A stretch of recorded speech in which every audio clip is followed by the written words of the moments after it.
面的做法有很多种，全国各地的吃法也不相同，而我却钟情于炒面片。今天我们就在家里自己动手做一份。准备300克面粉加2克盐，边倒温水边用筷子搅拌成絮状。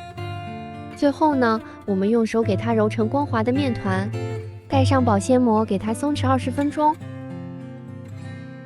案板上撒一点点面粉，松弛好的面团我们放在案板上，给它揉成长条，分成3个剂子，把每一个剂子都揉成长条。取一个盘子，在底部刷一点点油，把揉好的面依次摆在盘子当中。拿一个刷子，在面团的上面刷一点点食用油，然后盖上保鲜膜，松弛20分钟。松弛好的面团我们拿到案板上，给它揉成长条。下面我们从一头给它往另一头捏扁一些，按照我的手法，最后再给它抻一下。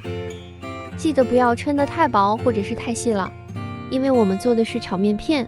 把抻好的面搭在手上，水开后，我们一点一点的把面片给揪进去，揪的这个大小均匀就可以了。用漏勺给它撑一下，别让它粘在一起。面煮熟后，我们捞出来过一下凉水，这样吃起来口感会更好一些。灌凉水的面片我们捞出来放在一旁备用。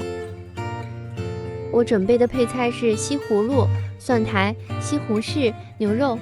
过热后倒入适量的油，放入葱姜炒出香味，把准备好的牛肉倒进去，翻炒至微微发白，再把西红柿倒进去，炒出西红柿的汁水，这样颜色会很好看。把剩下的西葫芦、蒜苔全部倒进去，加一点点生抽。等菜炒到8、9成熟的时候，我们倒入面片翻炒一下，加适量的盐。再翻炒一会就可以出锅了。